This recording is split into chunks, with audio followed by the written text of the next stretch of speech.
Someone mentioned the other day about that no good deed goes unpunished or something like that.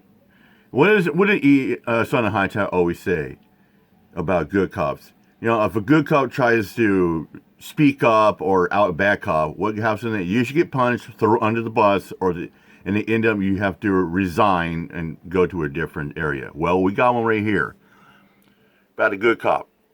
Black female cop punished after exposing missing evidence of police violence. That's right. Black female cop punished after calling out missing video evidence. Check it out for yourself. So what happens when a cop tries to... Yeah, and this is a good cop. Good cop standing up to know what's right about duty. They always tell you, like, it's all about loyalty to me, about, backing the blue. That's what they have their protocol. Got a cop that tries to do duty, what's right, and she knows what's right, and she gets punched for that. Actually serve the community. Well, this happens. A black female cop punished after calling out missing video evidence in relation to a citizen complaining. All right, put it up full mass. Here it is. This black female officer is right there. And I want everyone who sees this story to understand exactly why she is a true leader. Yeah.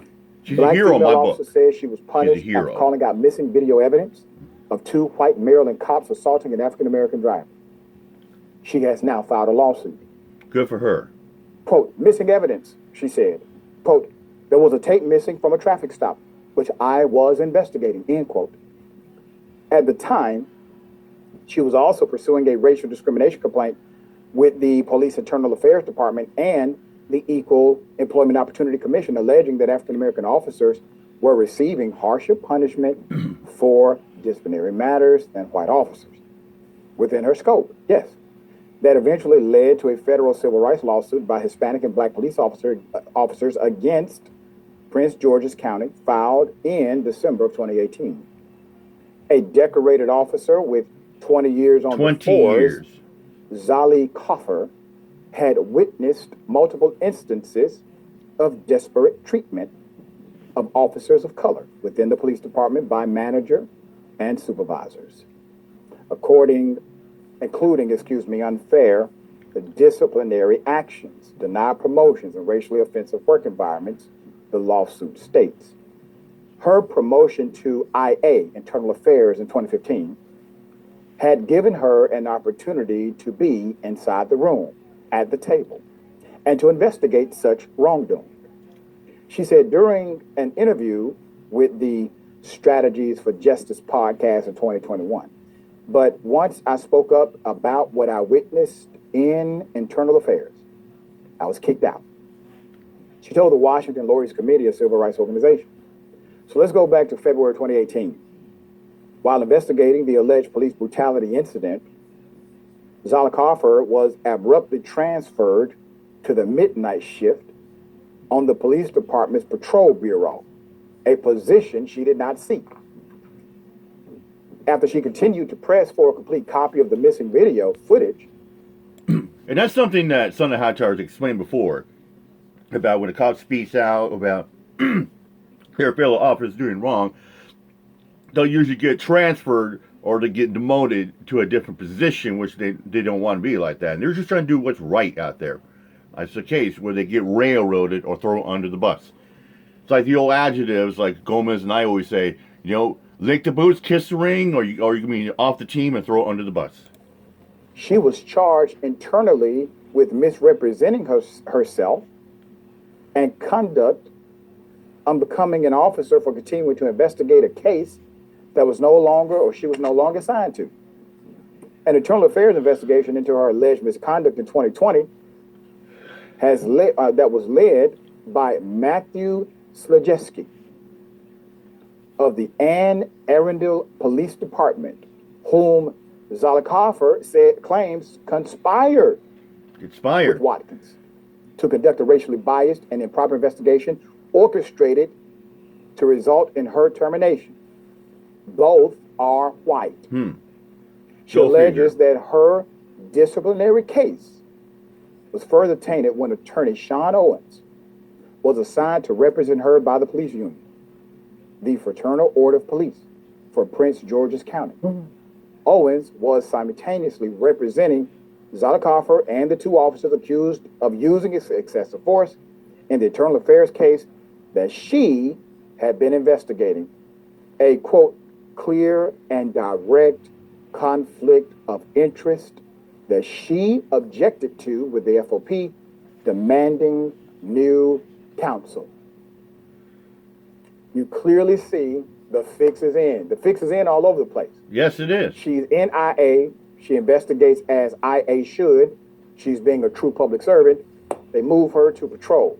Not just regular patrol, midnight patrol. Midnight. You can't even communicate with the citizens. So midnight patrol. They then investigate her through the IA department with the combo between one jurisdiction and another. And before you know it, well, she has a lawyer representing her who's also representing the people that she was investigating. Okay? There's more. So, all her disciplinary record or case proceeded anyway. So April 2021, Miss Zollicoffer was demoted. Demoted. 2 ranks to corporal.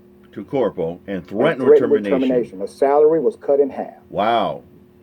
Or losing her pension as a lieutenant. Okay? These were the threats. She felt as though she had no choice but to retire.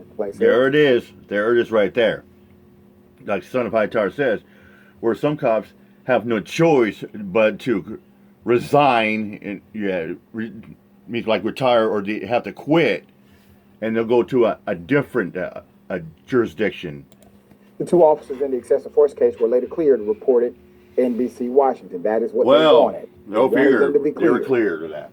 In July 2021, the 11 police officers involved in the federal lawsuit, including Zollicoffer, settled for $2.3 million in compensation for discrimination and retaliation they experienced as members of the Prince George's County Police Department, reported Maryland Matters. She now seeks unspecified compensatory and punitive damages against Slejeski and the Fraternal Order of Police. Quote, this scheme sought to destroy Lieutenant Zollicoffer's reputation and her career, all because she was trying to do the right thing. Her counsel, she's trying to do what's right. Howlett told NBC Washington. By being a good police officer and doing duty. For all of the cops who watch the program, a lot of police officers watch this show, and a lot of them are fans of this show. Oh, yes. And some of the cases that we report on, we indisputable, we receive this information from whistleblowers. Many times those whistleblowers are part of IA, Internal Affairs. And they know that they have limited mobility to actually investigate true issues from that position. It's basically the police investigating the police, right? And so they will communicate with us. We do protect their anonymity here, and always will. But here's what happens. You have a good, solid career police officer. She has moved up the ranks. She gets into IA. She does her job on behalf of the citizens, not on behalf of a corrupt culture, and look what they tried to do to her. I highly recommend, for any good cop out there, anytime something like this happens to you, if this happens to you, do not, my recommendation, do not allow them to appoint you an attorney inside of the union or the Fraternal Order. Get your own attorney. That's the best thing to do. Civil rights lawyer immediately. All right. The sisters are true. Shero, hero, however you want to term it. Sharon, what are your thoughts? Yeah, Shero, I prefer, and you're right. Just like if you need HR because you're being discriminated against, don't go to HR to report it until you have your ducks in a row and have an outside civil rights attorney. You're right. They failed her. It's a setup. The system is rigged in this case, and it's like when you're playing Texas Hold'em poker. Like you don't want to make a big bet unless you know that you have a good hand. Because sometimes you make a big bet, someone may re-raise you or shove it all in, then you have no choice. So you want to make sure you have a good, solid hand, like straight nuts on the flop or full house on the river, shit like that. Yeah, that's what you mean by ducks in a row. They're never going to investigate themselves. The attorney would work against you, not for you, as this Shiro found out. Yeah, yeah. We'll bring you updates as they come. I'm very happy that she filed this lawsuit to get Me things too. out in the open. Yeah, I'm glad she did. Like I said, yeah. Normally I'd be cover like dirty cops and bewail like that, but this cop's a real hero, trying to expose missing evidence like that. And I hope it. Yeah, does she soon? I hope she gets the justice that's needed. With that said, I'm out here. My job. Peace out.